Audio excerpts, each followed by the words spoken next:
Buenas noches, Dios les bendiga. Buenas noches, bendiciones. Amén.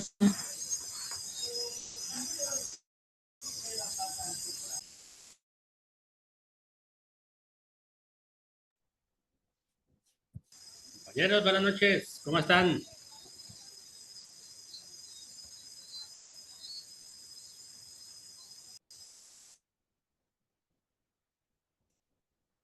Aló. Buenas noches. ¿Sí me oyen? Buenas noches, sí, mi hermano, aquí le estamos escuchando. Bueno. ¿Qué tal? ¿Cómo les ha ido? Bien, gracias a Dios. Aquí trabajando, pero ¿Estás en la clínica? sí, sí, señor. Cachumbo. ¿No? ¿Que vas a estar de clandestina hoy? Sí, ando de incógnita aquí con la cámara oculta. Vas a trabajar desde la clandestinidad. Pero a ver, cuando toca, toca.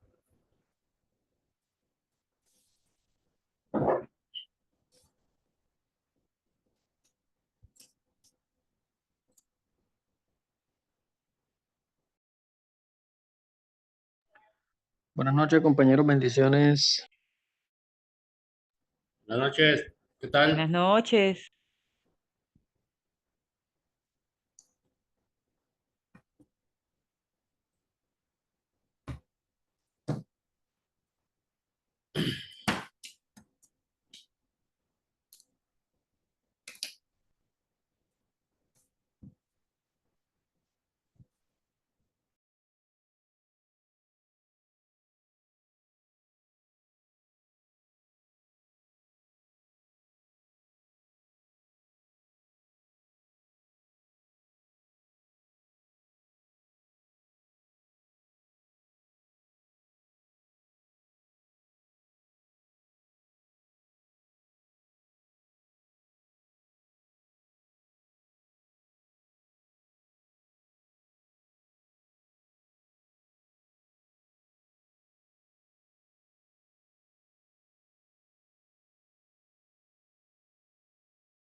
Respira, respira, respira, respira. Respira. Casi que no. Déjenme, me pongo los audífonos porque este computador tiene el sonido un poquito.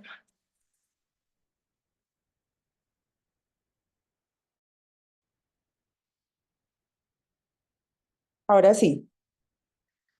Buenas noches. ¿Cómo Profe, me, Hola, profe, noches. buenas noches, bendiciones. cómo me escuchan? Bien, sí, señora. Ok. Buenas noches. Hola, Yamile, buenas noches. Hola, chicos, buenas noches. Qué pena con ustedes. Estoy en otro computador. Bueno, es mío, pero estoy en otro computador, no estoy en la casa. Entonces, en mi computador, el que tengo en la casa, todo es más fácil. Pero pensé que no me iba a poner problema para conectarme y no me funcionó el correo, la contraseña, en fin, cuando la ley de Murphy, ¿cierto? Entonces, ese tipo de cosas suelen pasar. ¿Cómo están?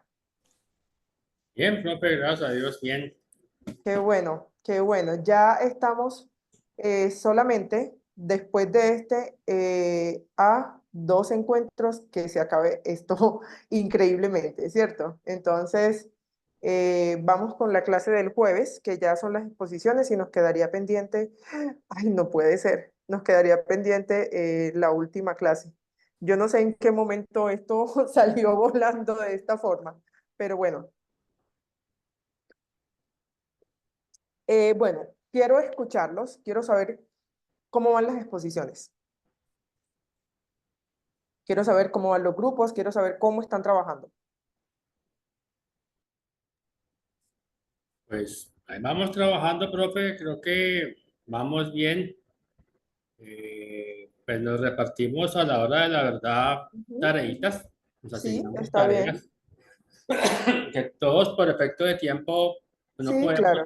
manejar todo. Sí, sí, sí, sí. Se, Eso, se propuso que cada participante, al menos de mi grupo, ujú. leyera todo, pero, Exacto. pero se Sí, enfocara, hiciera énfasis en la sí. parte que va a exponer, Exacto, no, eso está bien. O sea, eso, que enfaticen su parte, pero que lean todo el trabajo, porque va a ser muy complicado, pues, si su compañero está exponiendo y usted no entiende de qué. Ese es el asunto. Por eso era que les decía que en ese sentido, es mejor leer todo el trabajo, es por un asunto también como de entendimiento propio, ¿cierto?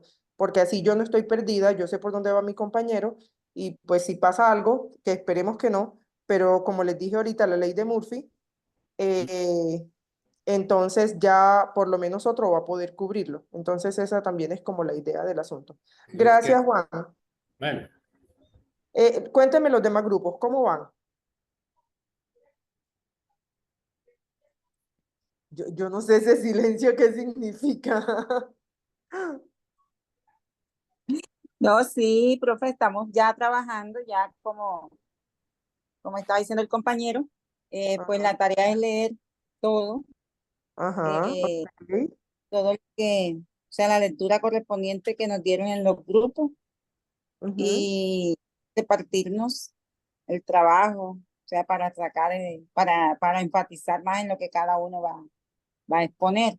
Entonces, de ahí podemos hacer las diapositivas o como la dinámica que vayamos a usar. Por lo menos siempre hacemos como las diapositivas como forma de guía, pero que hay que estudiar todo él. sí, O sea, así lo hemos hecho. ok, Estamos en el, pues sí, mi ahí grupo, vamos, pues, ¿cierto? Ahí vamos, ahí vamos, ahí vamos. Bueno, chicos, a ver, me han hablado dos grupos, ¿qué pasó con los demás?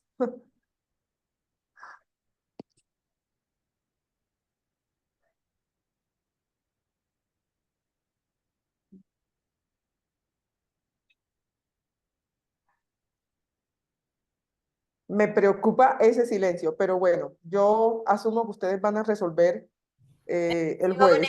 Venga, venga. Hola, Eliana, ¿cómo vas?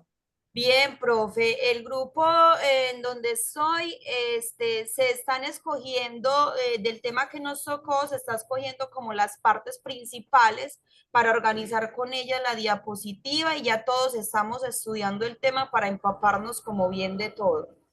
Ok, bueno, eso me parece bien, pero recuerden, bueno, igual como les dije, yo sé que ustedes son muy juiciosos, ustedes van a resolver, pero recuerden que ya eso es para el encuentro que sigue, o sea, para el jueves. Entonces, ya este es nuestro encuentro número 10 y ya sería para el 11 y el 12 ya entregamos como trabajo final.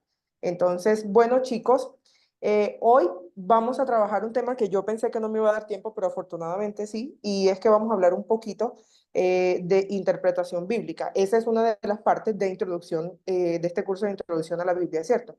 Nosotros lo tocamos somero, este asunto de la interpretación bíblica, porque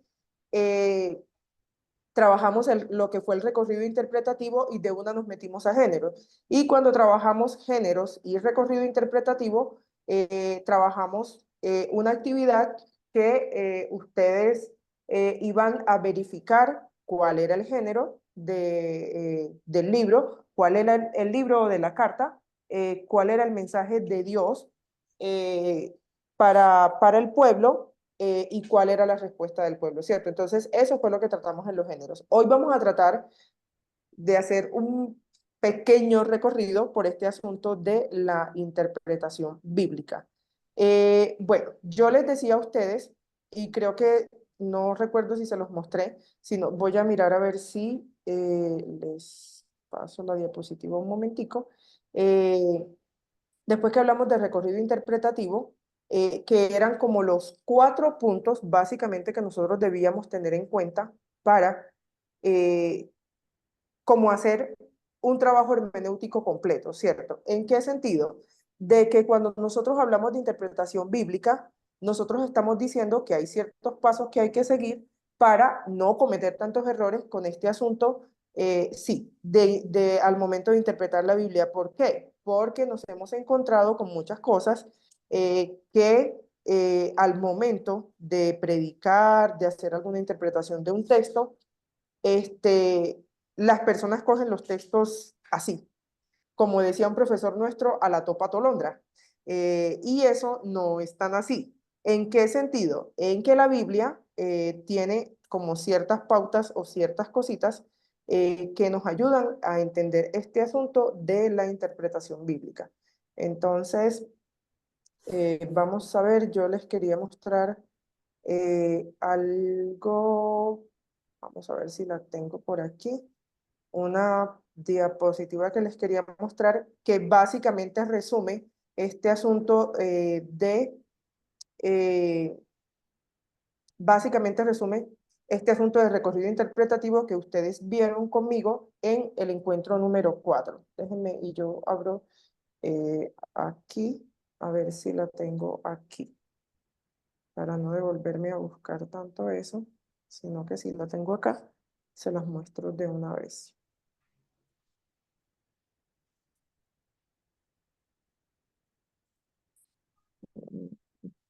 Esto es solamente, ok, esto es el recorrido interpretativo. Donde, ya, amiguita. Espérense que se ve aquí. Este computador.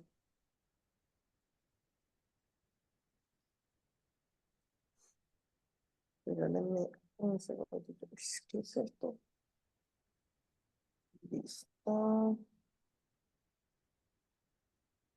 Entonces, cuando les hablé de naturaleza, naturaleza y características de la Biblia.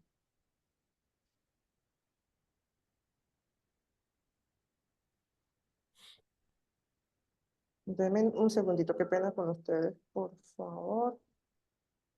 A ver, vamos a ver.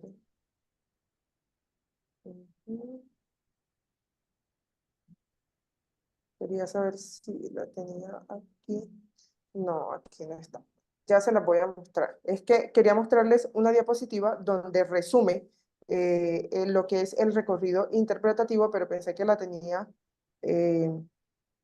más a la mano para no buscar tanto, pero resulta que no. Entonces, ya la saco de mis documentos y enseguida se las muestro.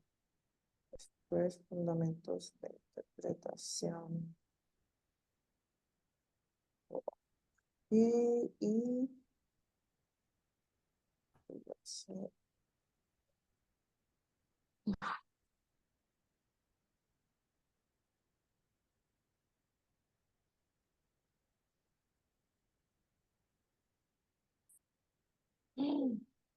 computador está muy lento. Espero. Listo, espérense. Aquí está la diapositiva. Ok. Listo, ya la encontré. Ya les voy a compartir mi pantalla para mostrarles la diapositiva. Es esta. Bueno, esta es la diapositiva. Cuando básicamente esta diapositiva resume de alguna manera lo que nosotros hablamos del recorrido interpretativo. ¿Por qué? Porque en el recorrido interpretativo que yo les mencionaba hay que hacer varios pasos para poder entender el texto en su contexto, ¿cierto? ¿Por qué? Porque desafortunadamente ha pasado que por descontextualizar la palabra, nosotros hemos cogido la Biblia y se nos ocurre decir cualquier cosa que se nos ocurra. Entonces, eso es lo que tratamos de evitar cuando hablamos de interpretación bíblica, ¿cierto? Entonces, ¿qué debemos tener en cuenta cuando estamos hablando de interpretación bíblica? Que la Biblia, y creo que se los mencioné cuando hablamos de recorrido interpretativo, no fue escrita directamente para nosotros. Eso hay que tenerlo claro. Entonces, y ya hemos hablado de eso en el canon, en los géneros, ¿cierto? La distancia que hay entre el texto bíblico original y nosotros, ¿cierto? Cuando hablamos del canon, hablamos de personas a las que le escribieron la palabra directamente, pero que eso fue como, bueno, evolucionando de alguna manera, no sé si esa sería la palabra, pero que finalmente, cuando se decidió, cuando se hizo la aceptación del canon, tanto en el hebreo, el hebreo del Antiguo Testamento y cuando se hizo el de la Septuaginta, que estaba toda la Biblia escrita, y el del Nuevo Testamento, eso nos está indicando a nosotros que la Biblia fue escrita en idiomas originales, ¿cierto? Y que nosotros debemos tener eso en cuenta. ¿Qué nos hace ver eso? Que así como fue escrita en idiomas originales, fue escrita en un tiempo específico para personas específicas. ¿Qué quiere decir eso? Que nosotros no somos la primera audiencia. ¿Qué quiere decir que no somos la primera audiencia? Que no somos las personas a las que directamente se les escribió el texto bíblico, ¿cierto? Hubo personas para las que se les escribió eso en su momento, hubo un mensaje directo para ellos y afortunadamente ese mensaje ha trascendido a través de los tiempos y se le ha podido de alguna manera traer a nuestra época, que sería nuestra audiencia antigua o nuestra época moderna. Entonces, ¿qué nosotros vemos ahí? Tres cosas. Lo primero, que hay una audiencia principal o una audiencia antigua para la Biblia. ¿Qué es eso? El contexto original, ¿cierto? Ese contexto original es cuando nosotros hacemos lo que le llamamos exégesis. ¿Qué es exégesis? Tratar de averiguar qué fue lo que dijo el autor en esa época, ¿cierto? Entonces, esto que el autor dijo inicialmente, lo vamos a averiguar cómo lo dijo en ese momento y cómo lo interpretaron esos primeros lectores, ¿cierto? Después que ya nosotros, este trabajo de exégesis es un trabajo de investigación, de escarbar, de sacar, de sacar a relucir, de traer a la superficie algo, ¿cierto? Entonces, siempre pienso en el ejercicio de exégesis en cuando los perros están haciendo un hueco, escarbando, ¿cierto? Siempre se me viene a la mente esa imagen. Ellos están escarbando. Eso es lo que nosotros hacemos en el proceso de exégesis.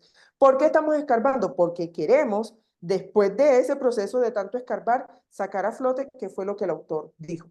¿Por qué? Porque eso me va a permitir entender a mí en esa audiencia antigua o en ese contexto original, qué fue lo que el autor quiso decir y para quién lo quiso decir, ¿cierto? ¿Cuál era la situación específica que estaban pasando en ese momento los hermanos de una de las cartas, los hermanos de algunos de los libros, que se dijo eso en ese momento? Era importante, ¿cierto? Ya después eso trasciende y eso va a llegar el mensaje hasta hoy o hasta nosotros, pero para eso hay que hacer un proceso. ¿Cuál es el primer proceso? El de exégesis. El segundo, nosotros le llamamos principios teológicos, principios hermenéuticos, porque aquí lo que vamos a hacer es tratar de identificar cuáles fueron los principios o hechos particulares que en ese momento fueron relevantes para convertirlos en hechos universales. ¿Cómo así en hechos universales, profe?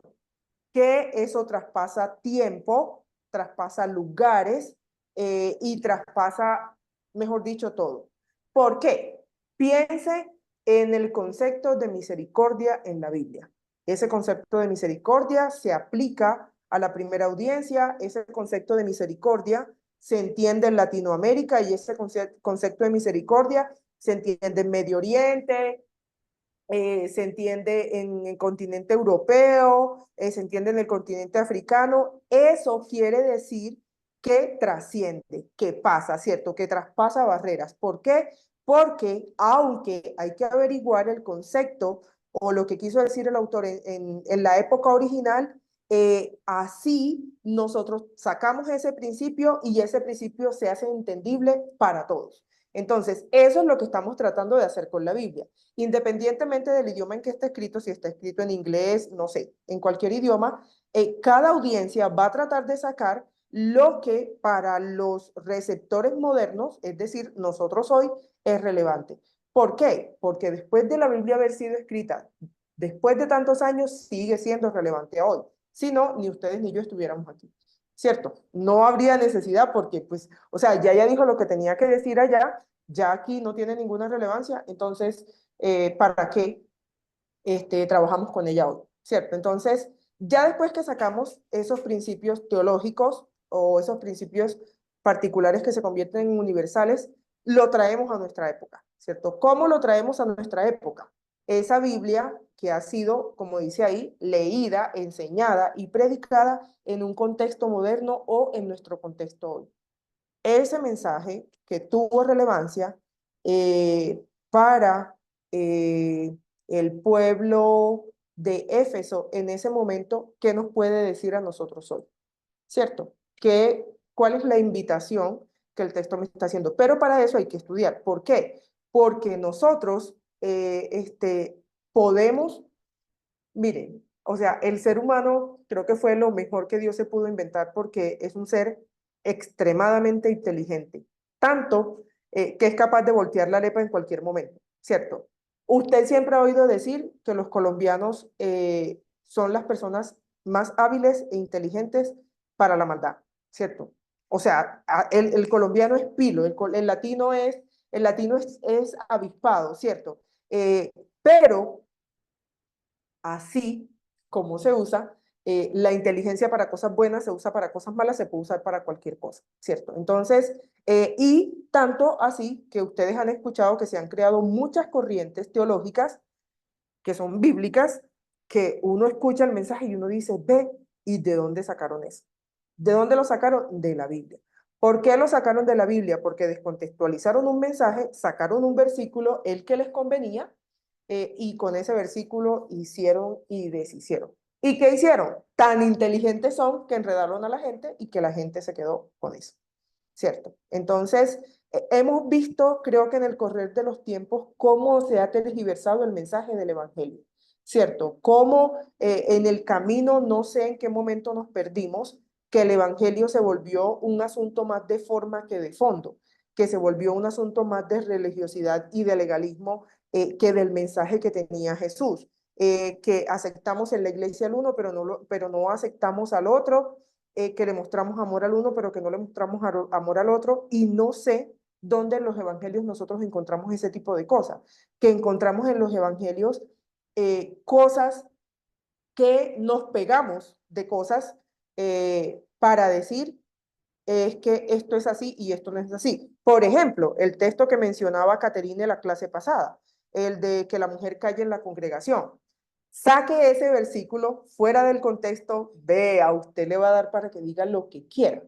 Pero como tenemos gente para todo, entonces se va a encontrar un público donde el hombre es machista, donde nosotras las mujeres también nos convertimos en machistas porque tiene que ser así y porque nosotras no podemos hablar en la congregación, mejor dicho, o sea, usted va a encontrar para todo público. Entonces, este tipo de cosas o este tipo de trabajos de hacer exégesis, de revisar la audiencia, de revisar contextos, lo que va a hacer es que se evite precisamente tergiversar la palabra, no decir lo que el mensaje no dice. Pero si usted no se toma el trabajo de estudiar lo que pasó, lo que pasó al inicio en la audiencia antigua, si nosotros vamos a predicar ese texto, nosotros tenemos que estudiar ese texto para tratar de entender qué era lo que Pablo quería decir en ese momento. Y yo les había comentado que un profesor nos decía, es que el asunto aquí es que Pablo estaba tratando de proteger a las mujeres. ¿Cómo? Claro, eso lo entiende uno en el contexto inicial. Entonces, ¿cómo predica uno un texto en este momento tan álgido, ¿cierto? Si no tiene el contexto completo del texto. Claro, usted va a hacer lo que se le dé la gana. Y yo creo que les mostré algunos ejemplos en esa clase, que sí, creo que sí se los alcancé a mostrar, y creo que fueron 3 ejemplos que le mostré. El primero, el del liceo y el hacha, de que se decía, pues el mensaje aquí es otro completamente diferente, pero se sacó eso del contexto para hablar de un asunto que no tenía nada que ver con el texto. Así como dice ahí, se hizo, ¿cómo le dicen a eso? No, eso no es tipología. No me acuerdo cómo le dicen a eso. Hernán, ya te doy la palabra. Eso no es tipología, eso es otra cosa. Espérense que se me fue la palabra. Bueno, ahorita que me Alegoría. acuerdo.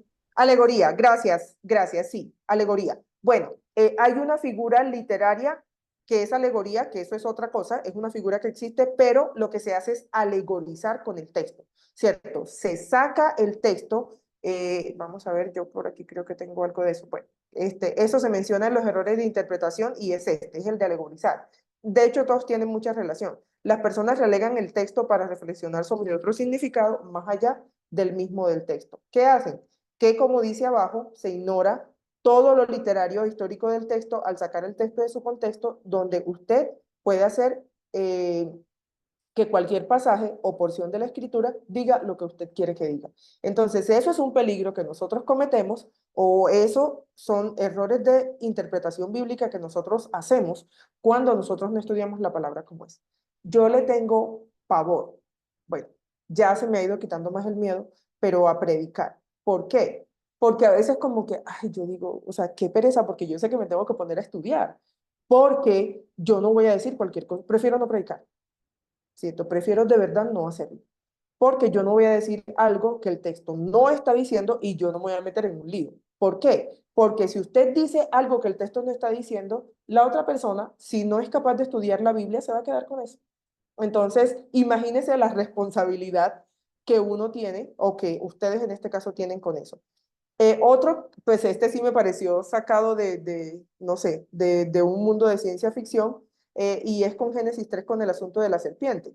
Que el término serpiente era un término compuesto o era un término que tenía 2 palabras, que ser quería decir criatura o existencia, y pientes, que quiere decir pensante. Entonces la serpiente era un ser pensante por la astucia. La Biblia en ningún momento dice eso. O sea, el asunto con la serpiente es que tiene un significado al correr de la Biblia, porque en Apocalipsis vuelve y se menciona. Pero, o sea, en Génesis 3 no se está diciendo eso. Simplemente eso es un hecho que pasó ahí y hay que tratar de interpretarlo y entenderlo en el contexto en que lo tenemos. Entonces, si lo sacamos, vamos a empezar a tener problemas. Y este me pareció, pues, otro mundial también, que decía que Dios da la victoria, es el texto de Jueces 6. Dice que Dios da la victoria a Gedeón porque Gedeón entendió el misterio del altar. que él le dijo al Señor que le esperara para poderle dar la ofrenda, y el Señor así lo hizo. Esperó que Gedeón fuera y trajera su ofrenda, y por ello tuvo éxito en la misión que el Señor le había encomendado. Entonces miren lo que dice abajo. Si tú quieres tener éxito en lo que emprendas, debes entender el ministerio del altar y traer tu ofrenda. O sea, por favor, ¿cómo vamos a hablar de un asunto de ofrenda o de un asunto, de un asunto de ofrenda o de siembra ahí para tergiversar el texto que nos está diciendo? Y un ejemplo muy sencillo, que yo sé que todos hemos hablado de eso, es con el asunto del pacto. El pacto en el Antiguo Testamento, el significado que tiene es muy diferente a lo que nosotros hemos escuchado.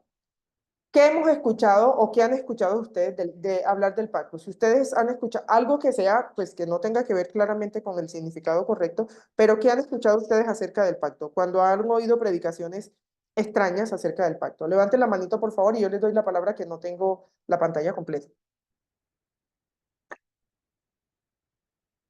Hernán, adelante. ¿Qué has escuchado? Cuéntame qué barbaridades has escuchado. Bueno, profe, yo he escuchado hasta que el pacto es como prácticamente como un cambio, un trueque. Ajá. Tú pactas por algo y Dios en respuesta a eso te recompensa lo que tú Total, sí. des. Y de acuerdo a esa cantidad, pues tú vas a recibir Ok.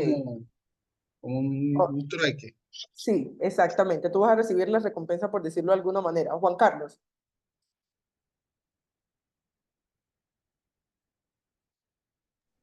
Sí, básicamente es lo que acaba de decir Hernán, de usted ponga la plata y yo con mucho gusto oro y espere su milagro. Espere su milagro. Y entre más plata ponga, pues yo más oro y más grande será el milagro. Y cuando se Exactamente. dio cuenta el tipo, no tenía ni plata, ni milagro, ni Ni oraba por él. nada. Sí, No sí. tuvo nada. Exacto. Entonces, miren cómo nosotros podemos coger partes de la Biblia para decir cosas que la Biblia me está diciendo. ¿Cómo se muestra el pacto en el Antiguo Testamento? Dios hace un pacto con su pueblo, donde Dios establece condiciones, establece reglas, y el pueblo se tiene que regir por esas reglas, los 10 mandamientos. Y bueno, todo el asunto de las leyes que hay en Levítico, en Números, en Éxodo, en Levítico y en Números. Entonces, básicamente lo que el Señor le está diciendo es: estas son mis reglas, ustedes tienen que seguirlas.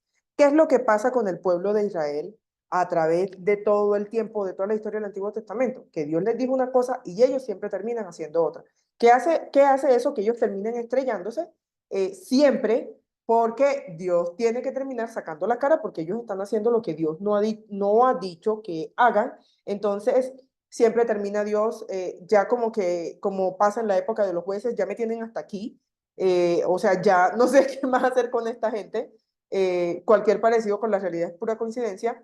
Y entonces yo se los entrego en manos de otras naciones, o de naciones gentiles, como le llamaban, y cuando ya definitivamente, como Dios decide perdonarlos otra vez, vuelve y los saca de eso, ¿cierto? Entonces se vuelve eso un círculo vicioso, porque el pueblo no entendió el pacto que Dios hizo con ellos, ¿cierto? Entonces, tanto así que terminan en el exilio, por romper el pacto de Dios. Cuando ya regresan, entonces Nehemías intenta que ese pacto se restablezca, ¿cierto? Van a construir el templo, no sé qué. Después de todo lo que ha pasado, van a intentar que las leyes de Dios vuelvan este, a regir para el pueblo, ¿cierto? ¿Qué termina pasando? Lo mismo, que el pueblo no entiende y que el pueblo sigue haciendo de la suya. ¿Qué termina pasando en el Nuevo Testamento con el asunto del pacto? Que Dios dice definitivamente: yo entendí que usted como ser humano no es capaz de cumplir con el pacto que yo establecí, ¿cierto? Esa parte que yo les asigné a ustedes le quedó grande, ¿cierto? Hablemos las cosas como son. Entonces, como ustedes no son capaces de cumplir ese pacto, yo voy a ser parte y garante del pacto. ¿Qué quiere decir eso? Que Dios es quien establece el pacto, pero Dios es quien es el que pone las garantías del pacto para nosotros, porque se dio cuenta que finalmente nosotros no íbamos a poder cumplirlo. Entonces, finalmente, lo que hace es que manda a su hijo, que es como el complemento del pacto para decir, como ustedes no podían, yo lo mandé a él, y finalmente él es quien va a cumplir esta parte del pacto por ustedes, ¿cierto? Esto que ustedes no pudieron hacer, él lo va a hacer en mi nombre. Entonces, de esa forma, el pacto se va a completar, ¿cierto? Si uno piensa en eso, ¿cuál es la relación con el asunto de la plata? No la veo por ningún lado, ¿cierto? Ni con la plata ni con otras cosas que hemos escuchado, pero lamentablemente es lo que más hemos escuchado. Y el asunto de yo le tengo que dar a Dios para que Dios me dé a mí. Yo no le doy a Dios. Si hay algo que yo le agradezco en esta vida a mi mamá, es que mi mamá me enseñó a ser agradecida y a pensar en que el diezmo yo no lo hago por obligación, yo el diezmo lo hago por amor y por agradecimiento.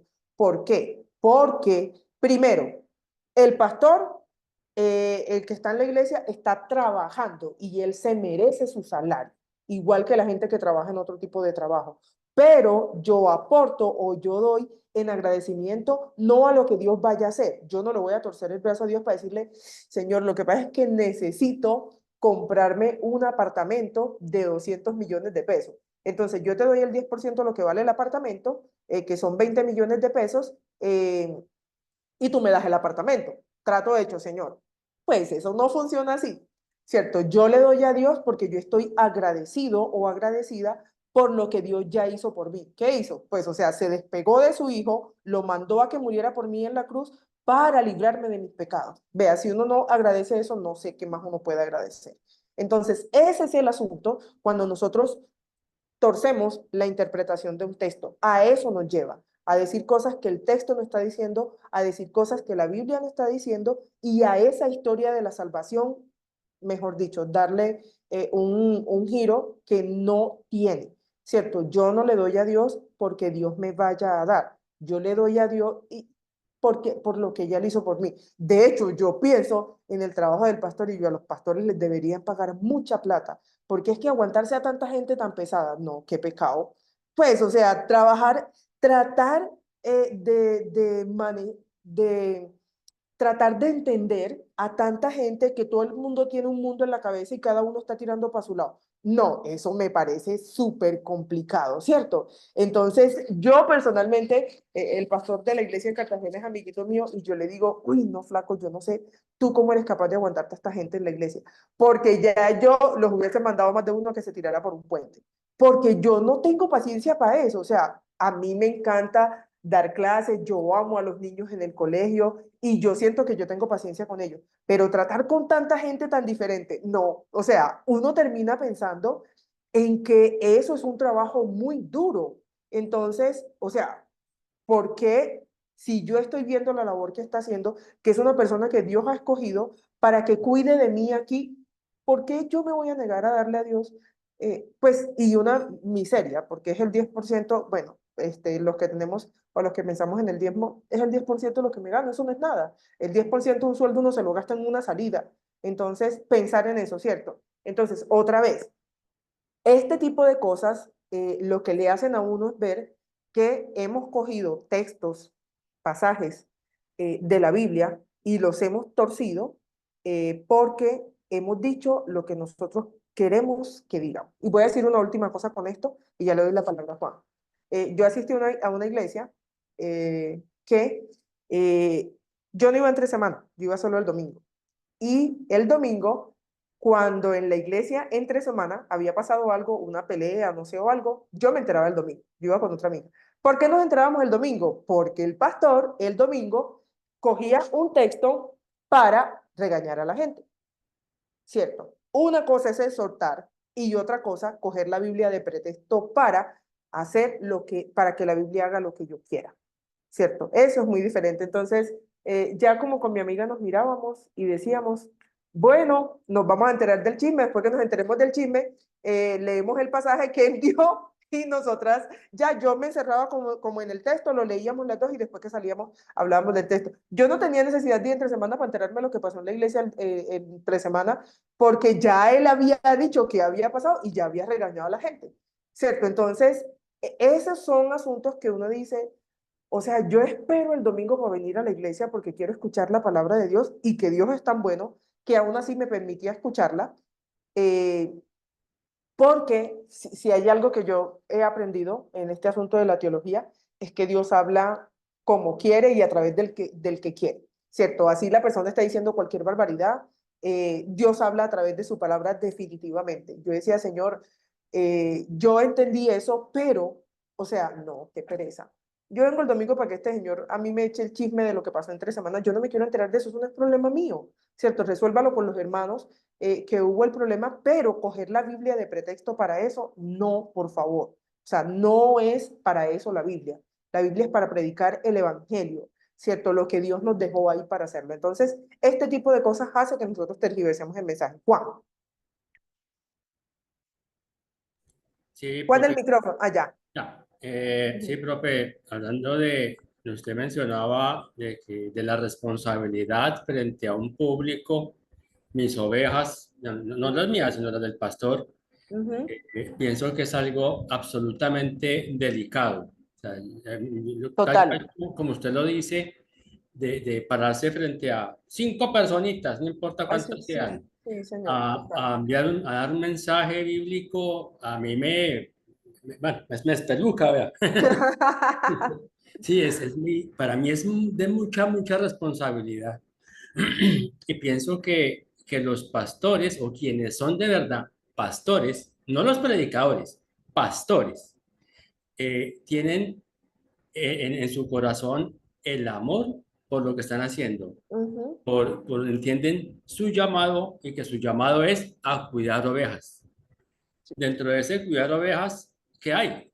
Pues está el alimento, está el peluquearlas, está el remendarle sus paticas. Esa es la vocación de un pastor. total, Por total, total. supuesto que merece un sueldo, claro que sí, como cualquier buen profesional, no como los que vemos acá hoy en día, ¿no? Un sueldo normal. Y por supuesto que la iglesia tiene la responsabilidad de responder, valga Ujú, ujú. al trabajo que le está haciendo. Es muy delicado cargar cuánto problema se le atraviesa a las cuantas no sé qué ovejas puedan tener problemitas, pero es muy, muy delicado, profe, y Sí, demanda sí, sí, mucha, sí, mucha responsabilidad y sí, compromiso, mucha sí. seriedad. Mucha seriedad. Así es, Sí. Juan, gracias. Hernán. Algo que nos enseñaban a nosotros en todo lo que era la vocación ministerial era eso, que en nuestras manos está la responsabilidad, las decisiones y la dirección de personas, y que Sí, sí, muchas sí. personas pueden tomar decisiones en base a algo que nosotros digamos bien o digamos mal. Si Sí. nosotros damos una mala interpretación de la palabra o ajustamos un texto para yo regañar o para decir algo que la Biblia no está diciendo, puedo dañar a alguien, le puedo dañar la fe a alguien. Sí. Esa persona Sí. puede torcer su manera de ver a Dios o de ver la iglesia o de ver el trabajo en la obra por un simple argumento que muchas veces lo puedo estar diciendo sin ningún fundamento bíblico ni teológico. Simplemente se me Exactamente. ocurre Se me y ocurrió. digo, no es que amarro un texto con otro y voy allá a Apocalipsis y voy a Génesis y Ujú, hago ujú. una bola allí y se la doy a Sí. las personas. Sí. Y eso es pasto seco, eso Lamentablemente. no alimenta a nadie. Lamentablemente así ha sido. Y ahora que mencionaste Apocalipsis, más con Apocalipsis, porque pues con Apocalipsis se han dicho muchas cosas y lo otro que se ha querido hacer es interpretar Apocalipsis de manera literal y eso no se puede, eso no es posible, ¿cierto? No hay forma de que Apocalipsis te interprete de esa forma porque no es un libro que está diseñado para eso. Entonces, son ese tipo de cosas las que nosotros debemos evitar. Bueno, entonces, hablando de eso, vamos a mirar algunas cositas. Vamos a hablar de dos tipos de contextos para tratar de entender este panorama de la interpretación bíblica, ¿cierto? Yo siempre les digo a los estudiantes en interpretación bíblica que aquí el asunto no es que uno va a dejar de cometer errores, no, pero el asunto sí es que por la responsabilidad que tenemos tratar de cometer menos errores, ¿cierto? Porque ya usted estudió, porque ya usted escuchó, porque usted sabe que eso no es así, entonces su responsabilidad es tratar de cometer menos, ¿cierto? Entonces eso es lo que uno busca con eso. Hay dos Profe, tipos de...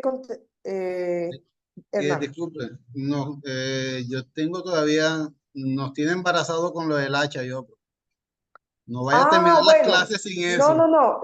lo del asunto del hacha era, espérate que te lo voy a leer aquí, espérate que ya te lo voy a leer aquí, lo que decían con este tema de lo del hacha.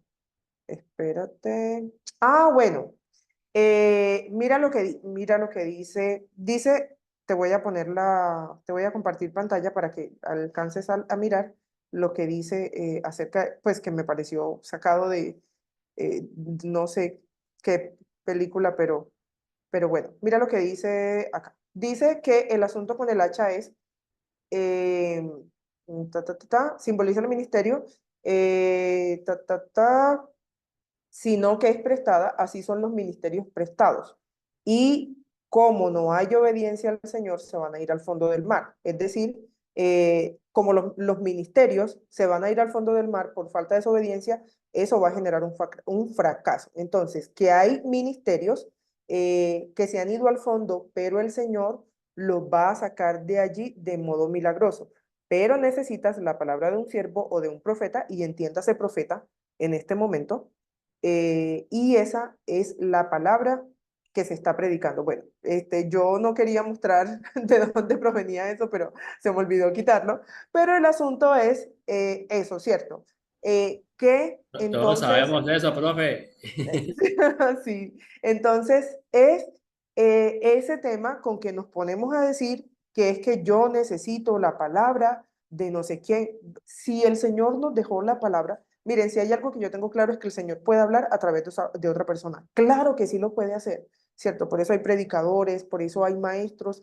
¿Cuál era el papel del profeta en ese momento? El profeta no tenía una bola de cristal, ¿cierto? El profeta no se inventaba cosas. El papel del profeta en ese momento era una persona que era, y ustedes hicieron el trabajo con la literatura profética, era una persona que Dios escogía para llevarle un mensaje a su pueblo, y el mensaje era por lo que estaba pasando en el momento. Si el pueblo estaba pecando, Dios le iba a decir a través del profeta, hey, ojo, que están pecando, entonces o ustedes se arrepienten o yo acabo con esto, ¿cierto? Ese era el papel del profeta. El profeta no tenía una bola de cristal, no tenía un consultorio, y no era el que a mí me iba a adivinar qué era lo que iba a pasar con mi futuro.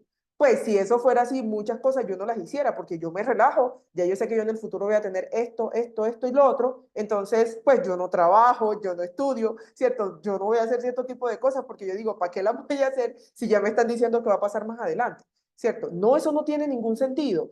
Entonces, hasta eso, en ese sentido lo hemos torcido. Sí, ¿quién es el profeta ahora? La persona que te dice qué te va a pasar en el futuro. Entonces, dañamos el mensaje del evangelio porque le hacemos ver a las personas cosas que la Biblia no está diciendo.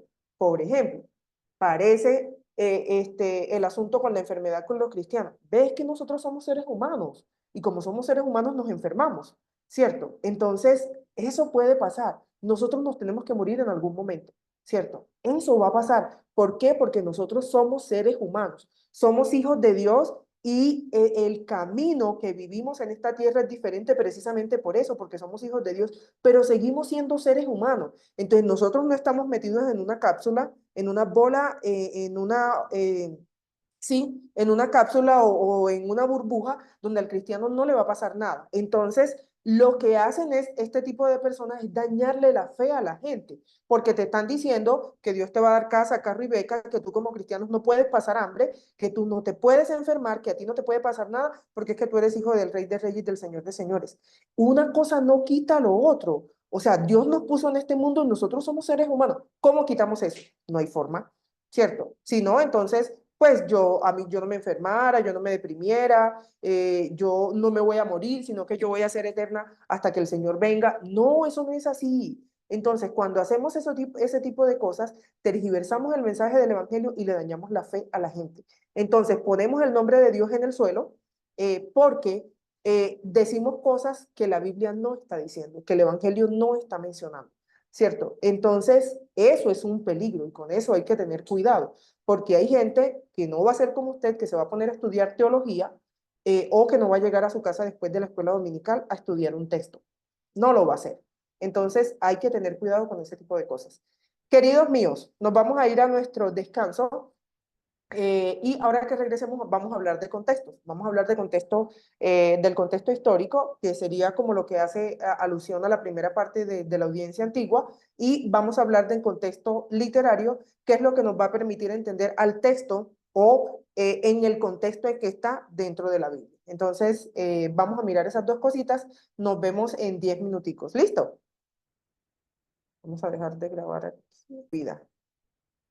¿Yo? Listo. Entonces, listo, ya volvemos otra vez aquí. No, esto no es. A ver.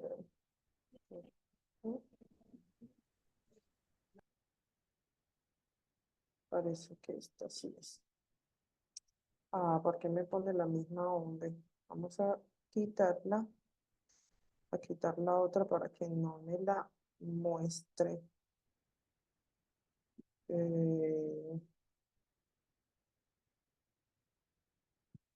Listo, vamos a quitar esta para que no me la muestre. Ujú. Esto. Ahora sí, listo. Entonces, para poder entender para poder entender la intención del autor, primero hay que entender el pueblo, ¿cierto? Cómo vivían, dónde vivían, cómo funcionaban ellos, que eso nos hace ver a nosotros por qué fue relevante el mensaje del autor en ese momento. ¿Cuáles son los factores que nosotros vamos a tratar de averiguar en este tipo de contexto histórico y cultural? Factores geográficos, ¿cierto? ¿Dónde están ubicados los lugares bíblicos y qué significado tiene según la historia y la ubicación?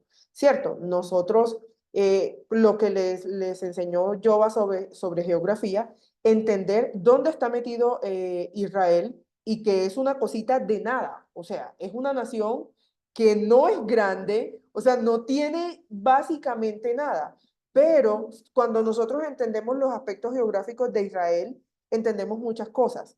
Que finalmente el pueblo era tan pequeño, pero Dios utilizó un pueblo de ese tamaño para dejar avergonzado a los demás pueblos que eran grandes, que eran imperios, que tenían de todo, y Israel, que uno podría decir que no tenía nada, Dios siempre lo sacó triunfante, ¿cierto? Entonces, este asunto del contexto del factor geográfico nos va a ayudar a entender eso. ¿Qué pasaba ahí? ¿Cuál era su cultura?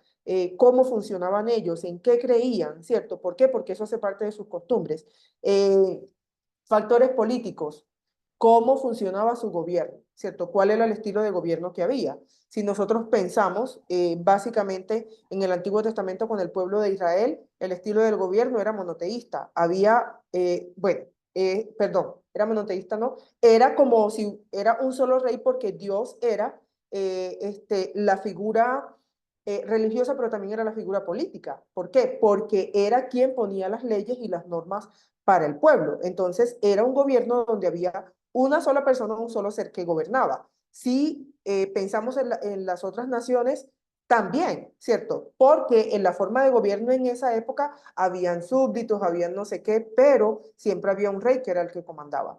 Si nos venimos para el Nuevo Testamento y pensamos en el Imperio Romano, hay un emperador que es el dios del imperio, pero también hay personas que tienen para gobernar. Pero si nos venimos a esta época y pensamos, por lo menos en Latinoamérica el gobierno es democrático. Bueno, entre comillas, pero es democrático, ¿cierto? O la estructura de gobierno es democrática. ¿Por qué? Porque es el pueblo quien elige al presidente, en este caso.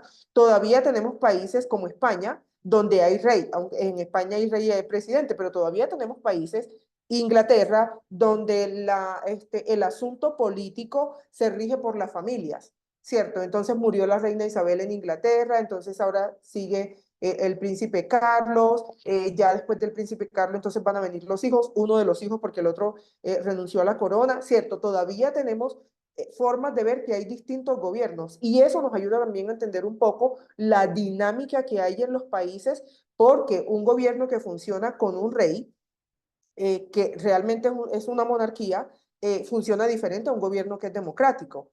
O sea, son dos estilos de gobierno completamente diferentes. Entonces, eso nos permite entender cómo era el funcionamiento de ellos antes. Factores económicos, cómo se movía la economía. Si pensamos en Israel, la economía era agrícola, ¿cierto? Era una economía que era agricultura, ¿cierto? De eso ellos se sostenían, pero el asunto económico aquí, por decirlo de alguna manera, o lo que ayudaba a mover la economía, que era el asunto de la agricultura, estaba muy ligado al asunto religioso. ¿Por qué? Porque muchas de las fiestas que se celebran en Levítico, en Éxodo, en el Pentateuco tienen que ver con Dios. Ese tipo de fiestas religiosas tienen que ver con su forma, como Dios les proveía a ellos, ¿cierto? El asunto de la economía, por lo menos para el pueblo de Israel, era ver cómo Dios proveía a través de la tierra. Por eso la tierra es tan importante para el judío, porque era la forma como Dios los alimentaba.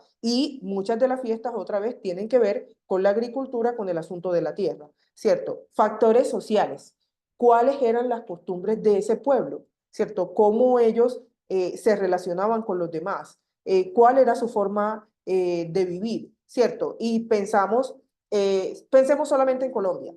Tenemos regiones diferentes, tenemos formas de vida completamente diferentes, ¿cierto? Sí, bueno, yo vivo hace mucho tiempo en Medellín, yo me he adaptado a muchas cosas acá en Medellín porque llegué a una ciudad que no era la mía, pero la cultura de Medellín o la cultura paisa a la cultura costeña es muy diferente, completamente diferente. La cultura rola, la cultura santanderiana, la cultura llanera, o sea, estamos hablando de un mismo país, pero hay palabras que no nos entendemos entre nosotros, porque el costeño dice una cosa y en el interior no se entiende porque es otra, ¿cierto? Entonces, miren que aún en el mismo Ajá, espacio, exacto, ¿cierto? Ya uno sabe qué significa eso.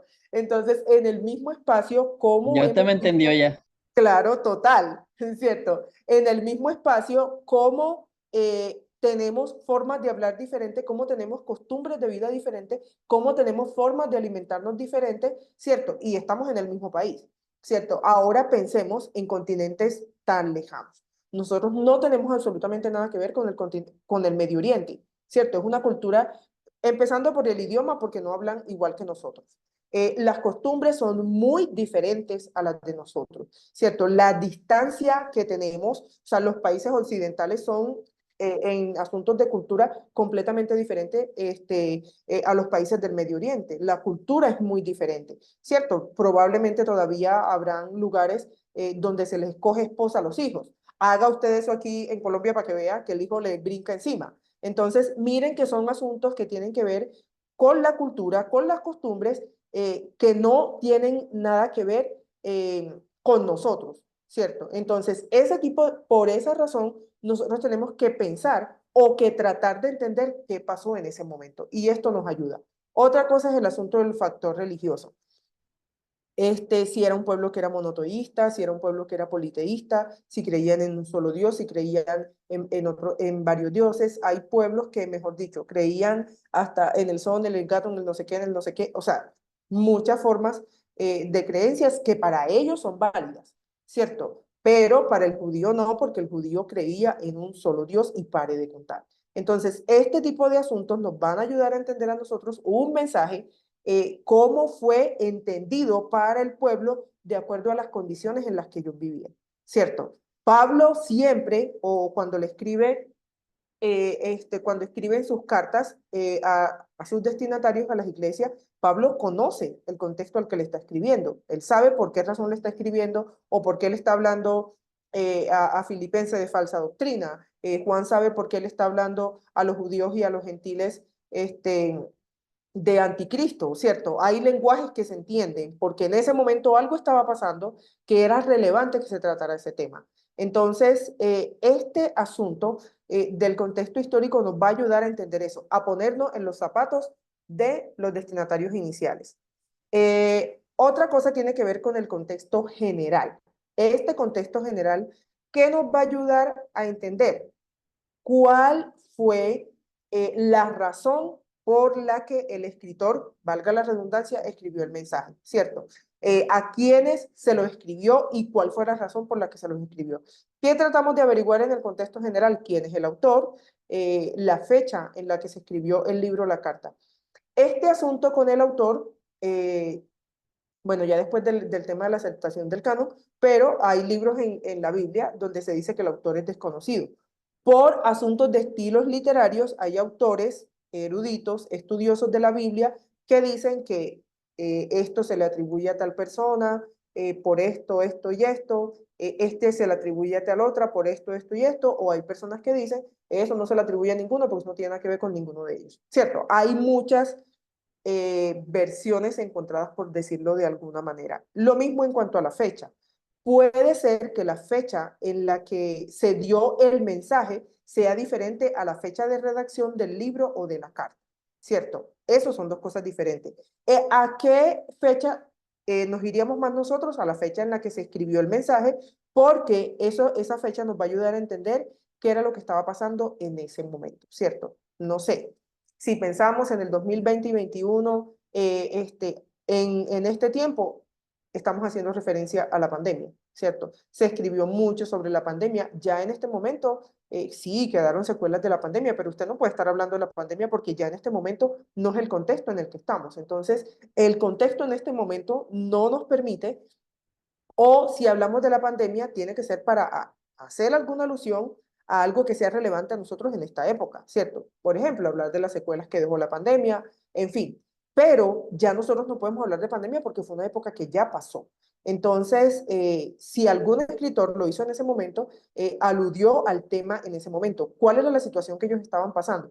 Para esto nos ayuda el asunto de la fecha en la que se escribió el mensaje, porque la fecha nos va a ayudar a entender estos factores que les acabo de mencionar, ¿cierto? ¿Qué estaba pasando en ese momento en el asunto político? ¿Qué estaba pasando con el asunto económico? ¿Qué estaba pasando con los factores sociales?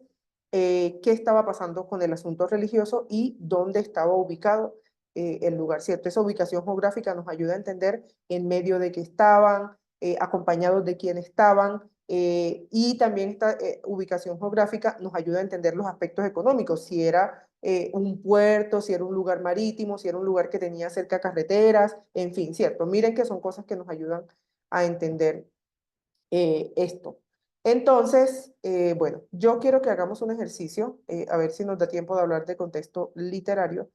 En el otro, sí, quiero que hagamos el ejercicio primero y ya después tratamos el asunto del contexto literario para no meterle los dos temas así de entrada.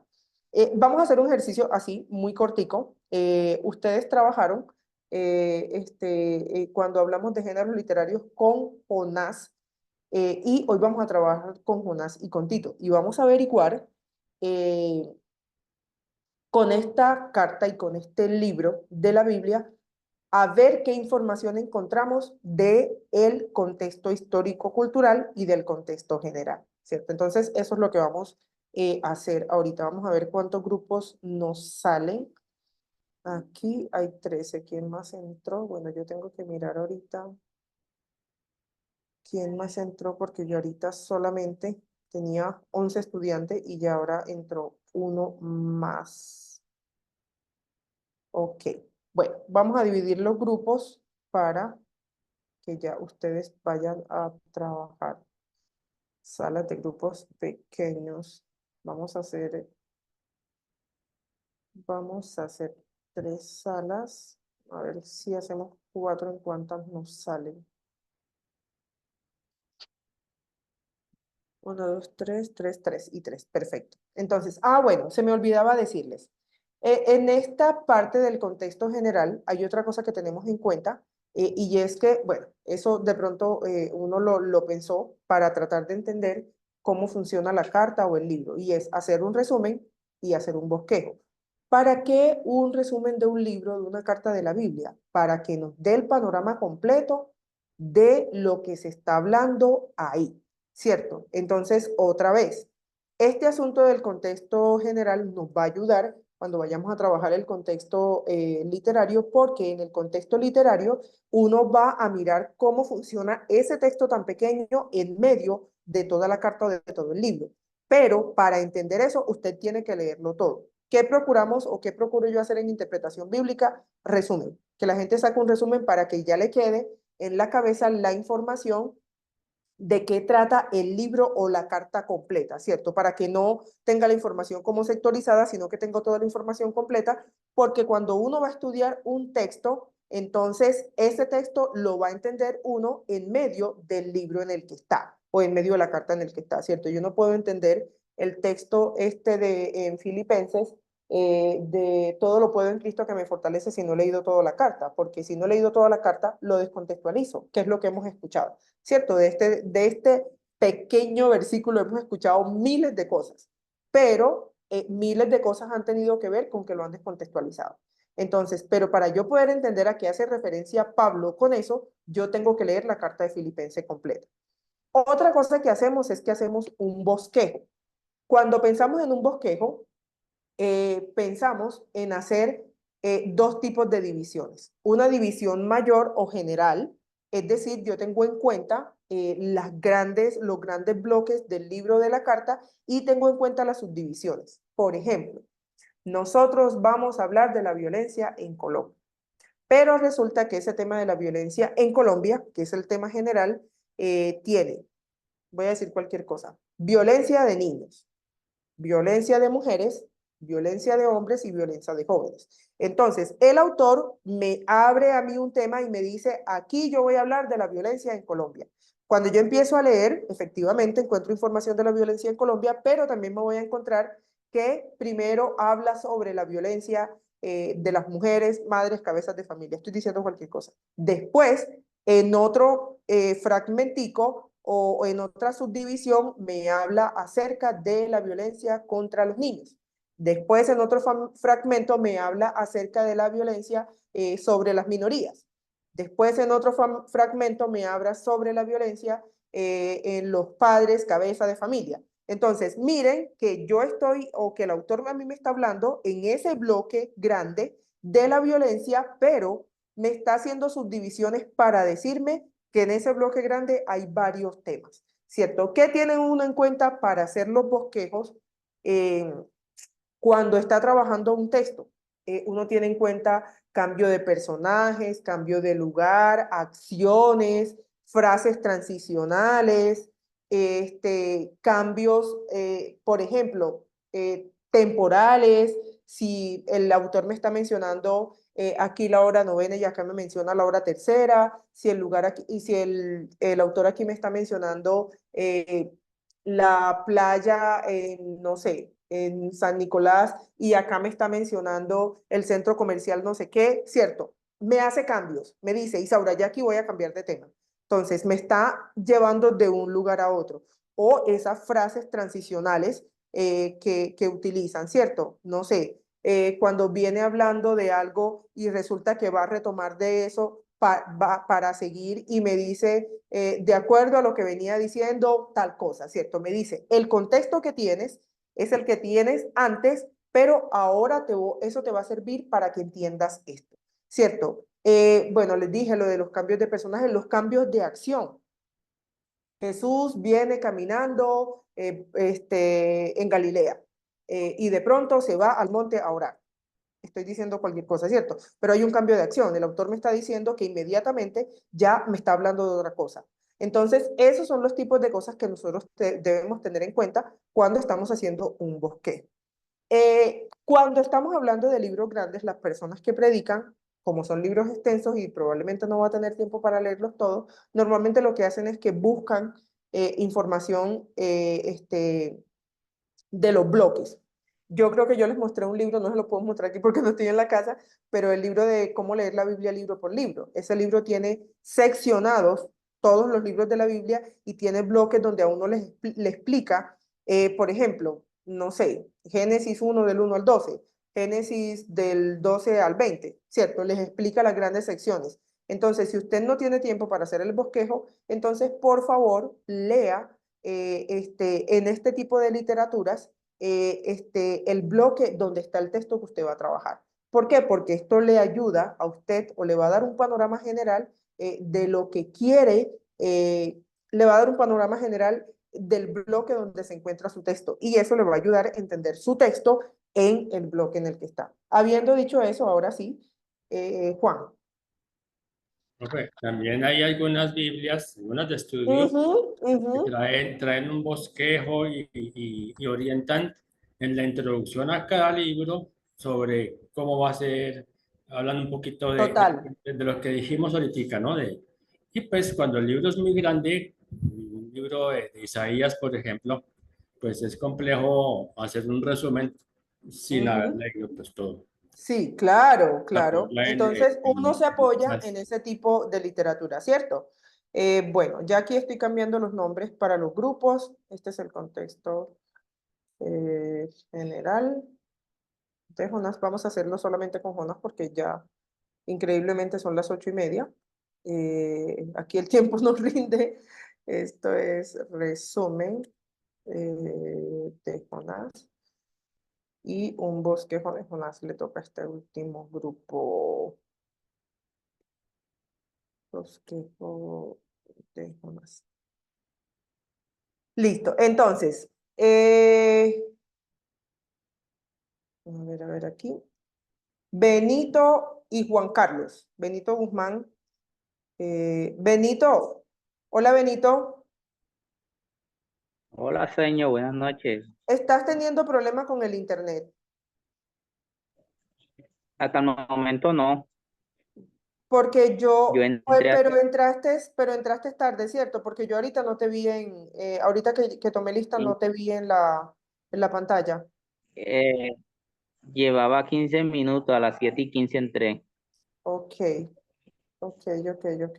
Bueno, listo. Entonces, Juan y Benito van a identificar los aspectos del contexto histórico-cultural de Jonás. Ya les voy a decir qué es eso. Entonces, ustedes van a averiguar solamente, aquí sí, no me van a hacer trampa, por favor, solamente lo que encuentren en el texto, ¿cierto? Van a leer los capítulos hasta donde alcancemos, no importa si no nos da para más, pero hasta donde alcancemos. Vamos a abrir aquí. Contexto histórico, ¿y qué es? ¿Cómo? El contexto histórico. La pregunta es, ¿el contexto Contexto histórico? histórico-cultural. Ahí se los acabo de poner, pero se ve muy chiquito. No entiendo por qué me salió así de chiquito. No sé si fue porque copié la información. Lo que les acabo de decir. Entonces, van a averiguar qué información da de la geografía, ¿cierto? Si menciona lugares, qué lugares menciona. También factores políticos, si se habla algo del tipo de gobierno, de algún tipo de gobierno ahí, ¿cierto? ¿Qué hay? ¿Cómo funciona el gobierno? Factores económicos, si se dice algo de la economía de Nínive, que es básicamente el lugar del que se está hablando, ¿cierto? Si se dice algo de la economía de Nínive, anotarlo. Factores sociales, cómo son los ninivitas, qué costumbres tienen, qué se dice de ellos ahí. Factores sociales, bueno, sobre las costumbres, cómo viven, en fin, y factores religiosos, ¿cierto? ¿Cuáles son las costumbres religiosas? Si el pueblo ahora, como se habla de Ninivita y de otras personas, van a tratar de buscar la información que encuentren de todo, ¿cierto? Sobre el contexto religioso, es que menciona que estos tienen un solo Dios, pero estos tienen varios dioses. Esa información la van a poner. Toda la información que encuentren en el libro de Jonás acerca de estos aspectos, del aspecto religioso, del aspecto social, del aspecto económico, del aspecto político y del aspecto geográfico. Si menciona varias ciudades, si habla del estilo de vida de varias ciudades o si habla de una sola. Entonces, todo lo que tiene que ver con el contexto cultural lo van a hacer. Ana y José Palomo van a trabajar el contexto general. ¿Qué van a sacar el contexto general? Si dice algo del autor del libro, ¿cierto? Eso es una cosa. Si dice algo del autor, si menciona algo del autor del libro, si menciona algo de la fecha de escritura del libro, ¿cierto? Hay libros o cartas que dan más o menos datos de fechas, ¿cierto? ¿Quiénes son los destinatarios? ¿A quiénes va dirigido el mensaje del libro de Jonás? ¿Cierto? Eso es otra cosa que van a averiguar. Ana y José. Y por último, ¿cuál es el propósito del autor al escribir el libro? ¿Cierto? ¿Por qué el autor escribe ese libro? ¿Cuál es la razón para él escribir ese libro? Esas son las cosas que van a averiguar Ana y José. El contexto general. Si dice algo de la fecha, si dice algo del autor, quiénes son los destinatarios y cuál es el mensaje o cuál es el propósito del autor al escribir el libro.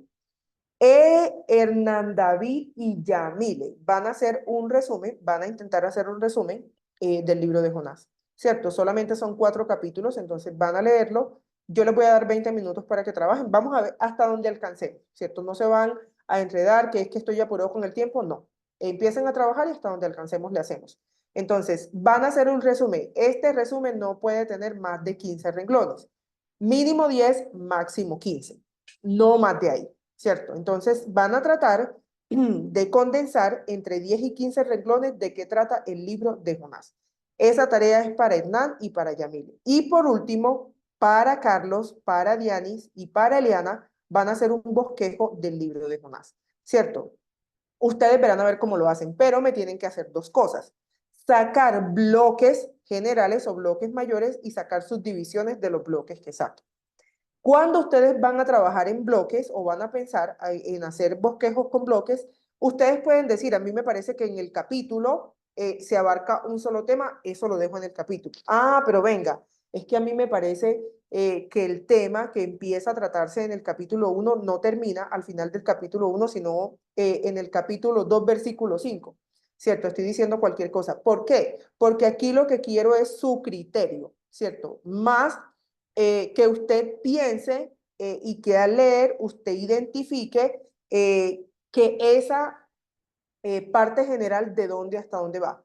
Se van a equivocar probablemente. Y si pasa, no importa. Lo que quiero es entender qué tuvo usted en cuenta para hacer la división general y para hacer las subdivisiones, ¿cierto? Porque usted dijo que el primer capítulo completo, listo. Ah, pero venga, porque usted dijo que el capítulo 2 va del versículo 1 al capítulo 3, 4, ¿cierto? ¿Cuáles fueron las subdivisiones o las divisiones mayores que usted hizo y cuáles subdivisiones puede? Traten de ponerle título a lo que vayan haciendo. ¿Cierto? Entonces, traten de ponerle un título a las divisiones generales y traten de ponerle título a las subdivisiones que hagan. Entonces, ¿qué van a tener en cuenta? Cambios de acción, tiempos, cambios de lugares, personajes, frases transicionales, en fin. Piense en una lectura que usted está haciendo normal, ¿cierto? El autor le va dando a uno como pistas para decir, esto va hasta aquí, este tema parte hasta aquí, este tema no lo trato ahora, sino que lo trate más adelante. Piensen en cuando están leyendo un texto, cómo entienden la estructura del autor. Eso es lo que vamos a tratar de identificar en ¿cómo es que? En este bosquejo. Entonces, queridos míos, nos vamos a trabajar, vamos a dar 20 minutos hasta donde alcancemos. Otra vez, no importa que no termine, vamos a ir hasta donde alcancemos. Listo el pollo. Entonces vamos a abrir las salas. Listo, chicos, ya les abrí las salas.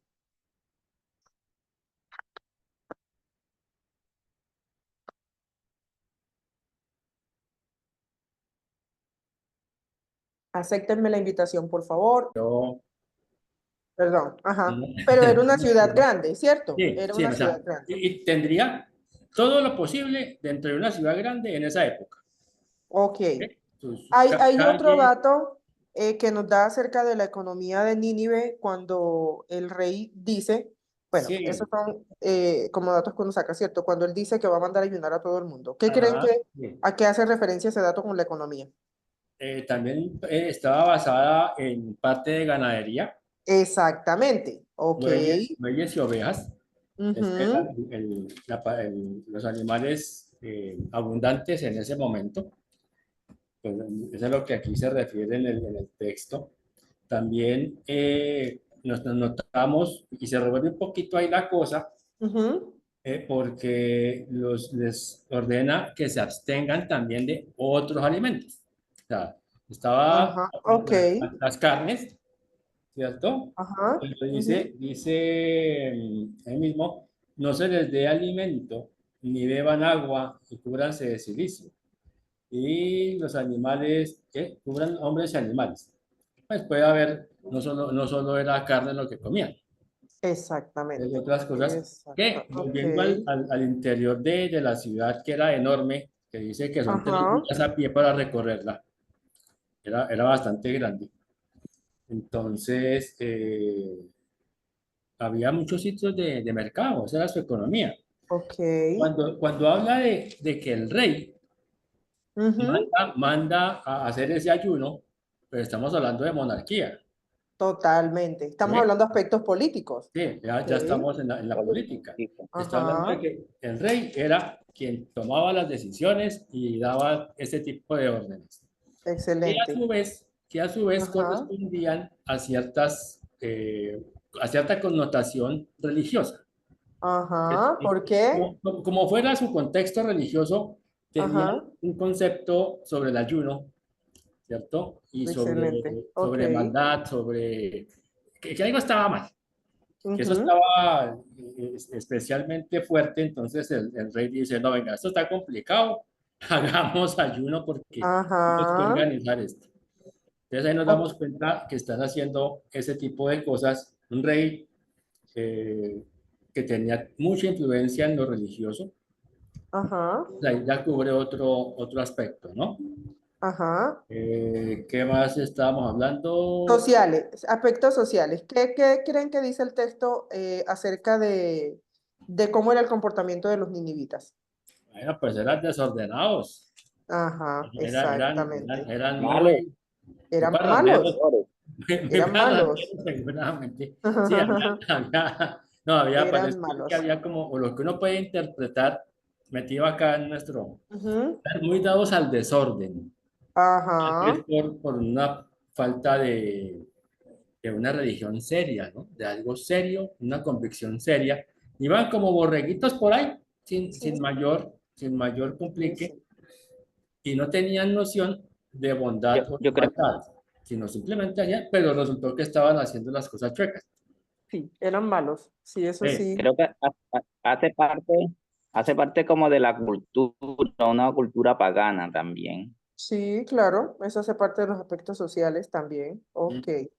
A ver qué nos... Bueno, ya hablamos de aspectos políticos, económicos, sociales y religiosos. Ya mencionamos todo, ¿cierto? Algo de la geografía, bueno, también mencionaron, era una ciudad sí, grande. sí. Ah, Ujú. La, grande eh, en esto. grande, aquí menciona tres ciudades. Ajá, Eh, Está Jope, A Jope. ok, ajá, Tarsis y ajá. Nínive, Y Nínive, donde se exactamente. entiende por lo menos que Jope era puerto, Exactamente. porque de ahí Fue el partió lugar de embarque. Exactamente. de Ok, Tarsis, y inclusive de Nínive no se encuentra o no encontramos esa claridad si era un puerto o no, acá en el texto. Bueno, ¿no? ok, Pero Jope sí era definitivamente puerto. ok, ok, ok. Listo, Juan. Ok. Juan y Benito, muchas gracias. Bueno, Bueno. Ana y José, ¿qué datos encontraron del contexto general? Bueno, encontramos el autor y la fecha. El Ajá, ¿qué autor dice? es ¿Quién es el autor? Eso sí lo menciona, Jonás. ¿cierto? Ok, ¿qué dice de la fecha? Bueno, de la fecha, bueno, la única referencia del Antiguo Testamento de este libro se halla en Segunda de Reyes 14:25, que lo Excelente. relacionan con el Ajá, tiempo del rey Jeroboam II, quien ok, reinó sí. 785 al 740 antes de Mm, Cristo. ok, y en esa fecha fue la Y fecha que sobre los, profetizó Jonás. Cierto. Ok, muy bien. exactamente. Ok, muy bien. Y Bueno, los destinatarios es que no se indica específicamente, pero el objetivo misionero es a la ciudad de Nínive, capital de muy Asiria. bien. Ok. Sí, hay varios Y mi personajes, compañero le pero coloca, hay varios personajes, pero básicamente la ciudad de Nínive es como el foco, es el grupo de gente a quien va dirigido. Listo. Entonces, José, ¿cuál crees que es el propósito del libro de Jonás? Bueno, Jonás es el sobresaliente libro misionero del Antiguo Testamento. Demuestra el amor de Dios a los gentiles, mensaje siempre difícil de comprender para los judíos, especialmente varios siglos antes que apareciera Pablo. El misionero a los gentiles, el carácter de esta profecía es del todo diferente al de los otros libros proféticos. Este presenta la historia de una vida con énfasis en el trato de Dios que Dios dio al hombre llamado Jonás. El libro contiene múltiples lecciones. Cuando Dios hable, respóndele y síguele con fe. Dios quiere mostrar su misericordia a todos los pueblos gentiles y judíos.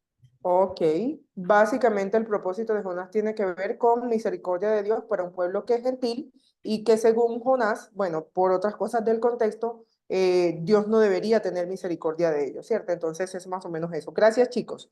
Yamile y Sergio, a ver, ¿qué nos pueden Hola, decir así del resumen? bueno, mire, un resumen breve aquí en cuanto a la historia de Jonás. Y precisamente el libro comienza con Dios dándole órdenes a Jonás para que vaya a Nínive, a la capital de Asiria, para advertirle precisamente de la gran destrucción que se aproxima debido a su maldad.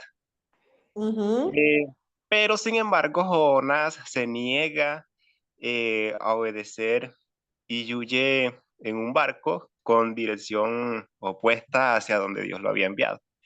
Pero una gran tormenta, eh, precisamente una gran tormenta, se levanta para detenerlo y Jonás es arrojado al mar, lo que lo conlleva eh, a ser tragado por un gran pez. eh, en el cual dentro del vientre del pez dura durante 3 días y 3 noches. Después de este milagroso suceso, Jonás decide entonces obedecer a Dios y se dirige a Nínive para predicar el mensaje que Dios le había ordenado. ¿Qué pasa ahí? Los habitantes de Nínive, desde el rey hasta el más humilde de los habitantes de Nínive, se arrepienten de sus pecados y se visten totalmente de luto. Por último, entonces Dios decide perdonar a Nínive, algo que a Jonás no le agrada en nada. Se muestra totalmente descontento por lo que había pasado y se sienta fuera de la ciudad esperando entonces a ver qué sucedía, a lo que Dios hace. Entonces vemos que Dios tiene gran compasión, incluso le planta una planta que crece para darle sombra a este hombre. Y que bueno, y ahí le demuestra entonces en gran parte que debe tener mucha más compasión con los habitantes de Nínive. Para finalizar entonces, la historia de Jonás termina con la lección sobre la misericordia y la compasión de Dios hacia todos los seres humanos. Ok, muchas gracias. Muy puntual ese resumen. Gracias, Sergio. El grupo de Carlos, Dianis y Eliana con el bosquejo. A ver cómo les fue. Buenas noches, profe y compañeros. Pues bueno, logramos dividir libros primeramente en un bloque grande que sería que va del capítulo 1 al capítulo 2, encontramos como el llamamiento de Jonás y la desobediencia, y en el capítulo 3 al 4 el renovado llamamiento de Jonás. Y hicimos unas subdivisiones en el capítulo 1, desde el versículo 1 al 3 encontramos a Jonás el fugitivo, desde el versículo 4 al 7 Jonás es descubierto, del 8 al 17 Jonás es lanzado. Eso es básicamente el capítulo 1. En el capítulo 2 encontramos dos partes, que es la oración del profeta, que va desde el versículo 1 al versículo 9, que es la oración en la ballena y la aflicción, y luego la respuesta del Señor, que la encontramos en el versículo 10, cuando ya Jonás es vomitado por el pez. En el capítulo 3 también encontramos, lo dividimos por dos partes, pues, el mandato de Dios y la respuesta del profeta, que va desde el versículo 1 al 4, cuando Jonás predica en la ciudad, y bueno, sigue del versículo 5 al 10, cuando los gentiles se arrepienten y los ninivitas reciben el mensaje. En el capítulo 4 también encontramos Jonás disgustado, que va desde el versículo 1 al 6, perdón, cuando se molesta porque Dios perdona y por la calabacera. Y desde el versículo 7 al 11, cuando le colocamos por título Jonás es silenciado, cuando el Señor lo enfrenta con la realidad al no tener misericordia, ya la parte final. Entonces, básicamente, eso fue lo que hicimos con el bosquejo. Muy bien, muchas gracias. ¿qué aprendimos de estudiar contextos? ¿Para qué? 2, 3 personas, ya para ir cerrando. Nosotros siempre nos pasamos para ir cerrando de qué aprendemos al usar este tipo de contextos. Solamente trabajamos en contextos generales histórico-cultural, no alcanzamos a trabajar en literario, pero probablemente lo dejamos para la última clase. Pero, ¿qué piensan ustedes? ¿Qué aprendemos nosotros de estos contextos? A ver, ¿quién se anima? 1 o 2 personas. ¿Ah? Benito, adelante. Deme un segundito, por favor. Bueno, primero,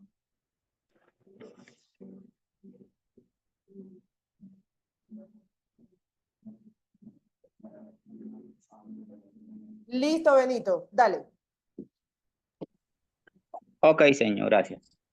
Bueno, en primer lugar, creo que es interesante y muy importante porque nos mantiene en el tema a tratar, no nos deja salir del tema y la audiencia va a enfocar mucho mejor el tema a tratar porque le hemos dado una directrices en el cual se está manejando el tema y el ambiente a su alrededor.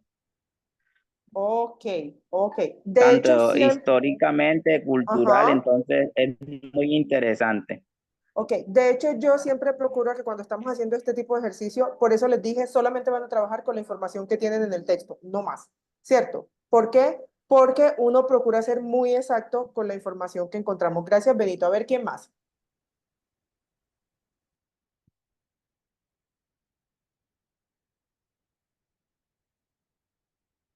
Yo le quiero escuchar la voz a una de las chicas. Hoy sí las he escuchado, pero poquito. A la única que le he escuchado la voz hoy ha sido a Ana. Así que quiero escuchar o a Yamiles, o a Diani, o a Liana. Vamos a ver quién de las 3 se anima. Bueno, señor, no. Yo pienso que estudiar así o leer así nos ayuda a entender mejor el contexto. O sea, nos ayuda a entender mejor y las personas que nos están escuchando, pues nos van a prestar más atención porque no estamos desenfocados, no estamos por otro lado, sino que estamos metidos en el texto, en el contexto y se está hablando directamente del contexto en el que están los personajes. Entonces pienso que es muy importante por eso, por el contexto. Muchas gracias, chicos. Bueno, como yo sé que ustedes tomaron notas, bueno, Eliana. Adelante, Eliana. Me animé, profe. Sí, qué bueno, dale. No, profe, yo pienso que es muy bueno cuando se desglosa el libro de esta manera porque aprendemos realmente de qué trata, como dice usted, su contexto geográfico, todo lo que el libro abarca, de qué versículo a qué versículo nos habla de tal cosa y aprendemos mucho más sobre el libro cuando lo estudiamos de esa manera que cuando lo leemos de corrido, que no nos detenemos de pronto a investigar, a hacer el bosquejo, a mirar de dónde a dónde nos está hablando de algo. Entonces es muy interesante, profe. Ok, muchas gracias, chicos. Sí, esto básicamente lo que a uno le va a hacer es darle panorama y ayudarlo a centrarse y a enfocarse, ¿cierto? A no irse por las ramas, a no... Y eso, nos faltó el contexto literario, que el contexto literario se centra más en el libro, en el texto.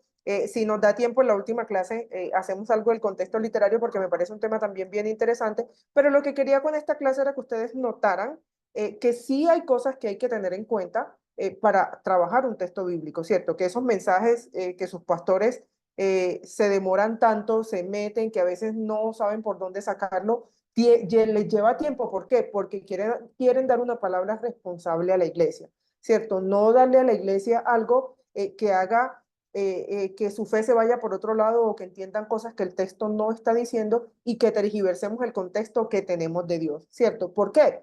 Porque hemos usado la Biblia para hablar de un Dios que no tiene misericordia, que hace lo que le da la gana en el sentido de que no pareciera que no le importara el ser humano, y a veces tergiversamos el mensaje del evangelio. Entonces terminamos diciendo cosas que la Biblia no está diciendo. Y creo que eso es un asunto con el que hay que tener cuidado, ¿cierto? ¿Por qué? Porque damos un mal mensaje y lo que estamos haciendo es dejar a Dios, o sea, por el suelo, por decirlo de alguna manera, ¿cierto? Entonces, ojo en ese sentido, porque lo que nosotros queremos también es que el mensaje del Evangelio se dé como está en la Biblia, ¿cierto? Que ni se, como dice la misma palabra, ni se le añada ni se le quite, que se dé como está. Entonces, esto es como una de las cosas que uno también tiene en cuenta para trabajar la Biblia. Bueno, chicos, ya para Profe, cerrar, señor Hernán. profe, tuve inconvenientes con mi internet, profe, y el segundo tiempo no pude estar prácticamente en nada de la clase. Eso noté, eso noté. Sí, Bueno, quedé totalmente desconectado y me tuve que conectar por acá lejos con un teléfono y todo. sí, Desesperoso. sí, eso me di cuenta. Y yo espero Hernán y nada, y cuando me veo Ay, Dios, qué pena. Y Sí. ahora cómo volví a Yo le conectar y tuve yo que mandar a Sergio, yo dije, si no dejo a la pobre Yamile trabajando sola. Entonces, Ay, gracias. pero bueno, Perdóname, hermano Yamile. no, afortunadamente llegó Sergio para no dejarla trabajando sola. Chicos, llegó como mandado de sí, Dios. como tenemos exposición la semana que viene, esas notas que hicieron hoy, por favor, pásenlas en limpio, guárdenlas. No me van a montar eso para el foro el jueves, eso lo vamos a dejar para el lunes que viene. ¿Por qué no lo vamos a dejar para el jueves? Porque yo quiero que ustedes se dediquen a cuadrar lo de su exposición, que es para el jueves, ¿cierto? Entonces, tomen sus notas, dejen las cosas listas. ¿Cómo vamos a montar el foro el lunes de hoy en 8? Igual que siempre, ¿cierto? Ustedes pasan en limpio lo que hicieron hoy en la clase, ponen los nombres de los integrantes del grupo y todos los integrantes montan el mismo documento. Me lo van a montar, por ejemplo, estaba Juan Carlos con Benito, entonces el documento debe llevar el nombre de los dos, Juan Carlos y Benito, ¿cierto? Ana y José debe llevar el nombre de los dos, entonces eso no lo van a hacer. ¿Qué recomiendo yo? Como ya tienen las notas, guárdenlas, pero esas notas me las van a montar después, o sea, el lunes que viene. Para el jueves no, para el jueves dedíquese a su exposición, ¿cierto? Y ya si Dios quiere, entonces nos vemos el jueves. Si pueden, mandarme la presentación antesito de la clase al correo, mejor, para que yo les pueda proyectar la presentación cuando ustedes vayan a exponer para que no vayan a tener inconvenientes. Es mejor que la tenga el grupo y la tenga yo por si pasa algo, porque si de pronto si la tiene solamente el grupo y tienen algún inconveniente con el internet y no lo pueden montar, entonces eso nos va a hacer perder tiempo. Entonces, si usted no la puede montar, yo enseguida la subo y usted arranca su exposición. Entonces, nos vemos el jueves si Dios quiere, que Dios les dé sabiduría, que Dios los ayude, que Dios los siga acompañando o nos siga acompañando como hasta ahora para seguir aprendiendo, ¿cierto? Es un proceso donde estamos aprendiendo juntos, tanto ustedes como yo. Entonces, que el Señor nos ayude a seguir aprendiendo y a que seamos juiciosos con ese tipo de cosas que debemos ser juiciosas para Él. Que Dios les bendiga y nos vemos el jueves, si Dios quiere. Chaito, Amén, chicos. profe. Gracias. Buenas noches.